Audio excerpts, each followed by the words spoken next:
जय हिंद दोस्तों। हम इंसान जब इस धरती से आसमान की तरफ देखते हैं तो हमें एक खूबसूरत चंद्रमा दिखाई देता है। इंसान कभी कल्पना भी नहीं किया होगा कि उस चंद्रमा के ऊपर कोई इंसान अपना कदम भी रखेगा, लेकिन उस कल्पना को हकीकत में तब्दील कर दिया 1969 को नासा के द्वारा अपोलो 11 मिशन के जरिए। लेकिन बहुत सारे शोधकर्ताओं और रिसर्चों का मानना है कि अपोलो 11 मिशन झूठ था। आज तक कोई भी चांद पर कदम नहीं रखा है। दोस्तों, आज हम इस वीडियो में बात करेंगे कि क्या सच में कोई चांद पे अपना कदम रखा है या नहीं।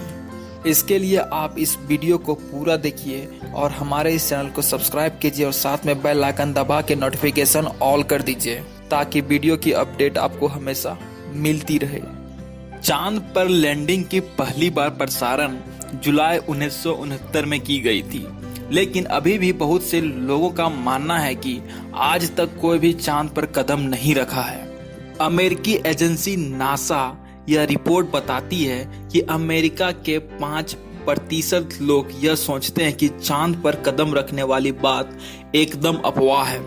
चांद पर कदम रखने वाली अफवाह का समर्थन करने वालों का दावा है कि 1960 के दशक में अमेरिकी अंतरिक्ष कार्यक्रम तकनीक की कमी से चंद्रमा मिशन में चूक हो गया था। इसके साथ यह भी कहा जाता है कि यूएसएसआर मतलब सोवियत यूनियन के खिलाफ अंतरिक्ष के दौड़ में शामिल होने के लिए और बढ़त दिखाने के लिए नासा ने चंद्रमा पर उतरने का अफवाह फैलाया था।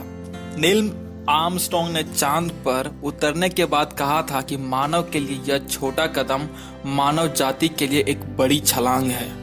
अपोलो 11 के अपने मिशन से लौटने के बाद इन अफवाहों का जन्म होने लगा, लेकिन इन अफवाहों को हवा तब मिली जब 1976 में एक किताब प्रकाशित हुई जिसका नाम था we never went to the moon, America's $30 billion scandal. इस किताब को बिल कैसिंग ने लिखी थी, जो नासा के जनसंपर्क विभाग में काम कर चुके थे। इस किताब का लोगों ने समर्थन किया क्योंकि इस किताब में बहुत से ऐसे बातों का उल्लेख किया गया था जिसका बाद में चांद पर कदम रखने वाली अफवाहों को बढ़ाने में मदद मिली।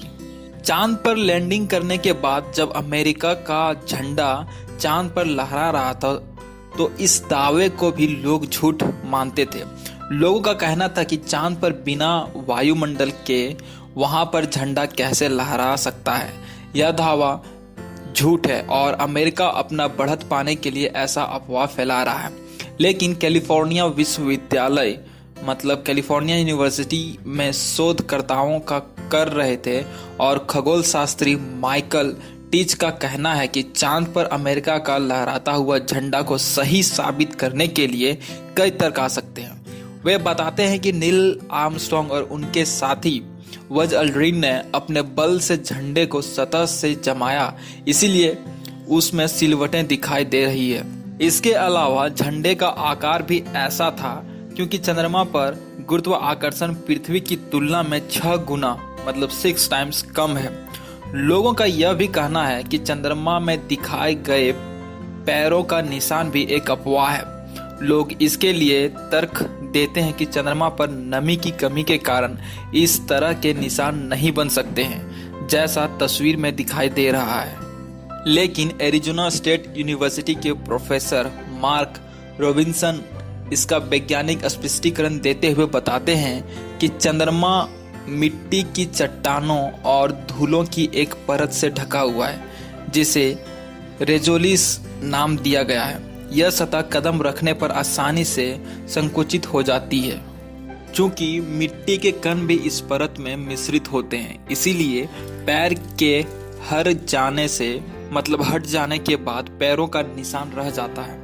मार्क रॉबिन्सन यह भी कहते हैं कि चंद्रमा पर मौजूद पैर के निशान लाखों सालों तक ऐसे ही रहेंगे क्योंकि चांद पर वायुमंडल नहीं है। ऊपर बताई गई अफवाहों को खारिज किया जा चुका है, लेकिन सच यही है कि ऐसे कई वैज्ञानिक सबूत है जो इस बात की पुष्टि करते हैं कि 1969 में नील आर्मस्ट्रांग ने चांद पर कदम रखा था। नासा के पूर्व मुख्य इतिहासकार रॉबर्ट लॉयनियस तर्क देते हैं कि अगर चंद्रमा पर कदम रखने की बात झूठी थी तो सोवियत ने इसका विरोध क्यों नहीं किया, जबकि इसके पास ऐसा करने की हिम्मत और सोच दोनों थे। उन्होंने इसको लेकर एक शब्द भी नहीं कहा। दोस्तों ये भी सही बात है, लेकिन कोई भी मिशन कहीं पे किया जाता है तो उसे बार बार मिशन में भेजा जाता है उसी जगह। तो ये भी बात सही है दोस्तों कि 48 साल से ज़्यादा दिन हो गया, आज तक कोई भी चंद्रमा पे दूसरा कोई कदम नहीं रखा है नील आर्मस्ट्रॉन्ग और बज एल्ड्रिन के वजह के बाद। तो दोस्तों आपको क्या लगता है, आप कमेंट करके बता सकते हैं, और उम्मीद करते हैं कि ये वीडियो आपको अच्छी लगी हो दोस्तों। तो इस वीडियो को जितना हो सके उतना शेयर कीजिए और साथ में हमारे चैनल को सब्सक्राइब कीजिए और नोटिफिकेशन बेल ऑन करना मत भूलिएगा, क्योंकि अपडेट आपको हमेशा ऐसे मिलती रहेगी। धन्यवाद।